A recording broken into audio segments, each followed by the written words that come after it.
মানে আমি হচ্ছে শুধুমাত্র দেখতে সুন্দর, ক্যামেরাতে ভালো লাগে সেগুলো আমার কাছে পছন্দ না। আমি জয় হাসানকে খুবই ফলো করি। আর বেসিক্যালি আমি শুধু অ্যাক্টিংটা করি না, অ্যাক্টিংয়ের সাথে আমি ইভেন্ট ম্যানেজমেন্টের সাথেও সংযুক্ত আছি। আর আমার হবি হচ্ছে ঘোরা।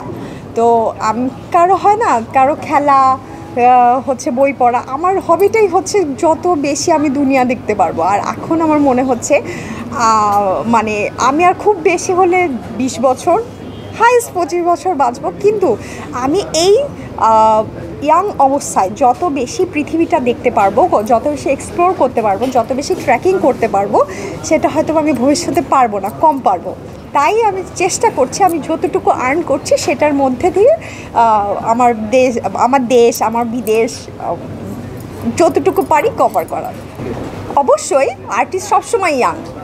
হ্যাঁ, অবশ্যই। কখনো এই লোকটাকে কি সবসময় ধরে রাখতে চাও?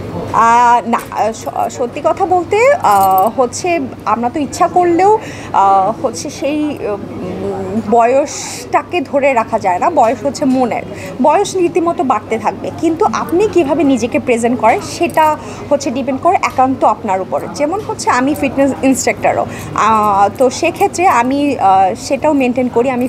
আমি আমার ডায়েট চার্টটা মেনটেন করার চেষ্টা করি। কিছু কিছু ক্যারেক্টারের ক্ষেত্রে আমাকে হচ্ছে একটু ওভারওয়েট দেখাতে হচ্ছে, তো সেখানে আমি ওয়েট গেইন করি, ওয়েট লুজ করি। এটা আমার কাছে সহজ হয়ে যায়, কারণ আমি একজন ইন্সট্রাক্টর হিসেবে। আমি নায়িকার কথা বলি, আমি জয় হাসানকে খুবই ফলো করি। আর তার এক একটা অ্যাক্টিভিটিস, তার এক একটা কাজ, বিশেষ করে তার আর্টিকেলগুলো যেগুলো রিলিজ হয় বা সেগুলো আমি ফলো করার চেষ্টা করি। আর তাকে পার্সোনালি আমার খুবই ভালো লাগে। সিয়ামকে ভালো লাগে, সিয়ামের অ্যাক্টিভিটিস ভালো লাগে, তার সে কাজ নিয়ে ভাবে, কাজের আগে অনেক স্টাডি করে, সেগুলো আমার খুব পছন্দের। আর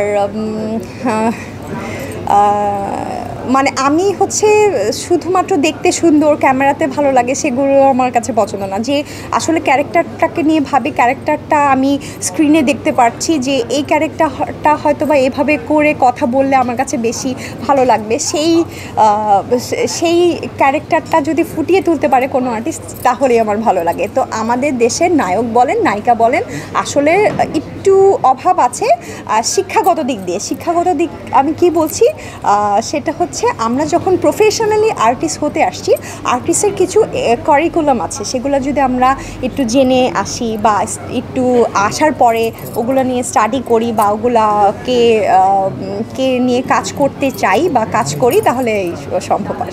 শিক্ষাগত যোগ্যতা আপনি এখনকার যে সুপারস্টার সাকিব খান, আরও অনেক নায়ক আছে, আসলে তারা কি শিক্ষাগত যোগ্যতা আছে না তাদের?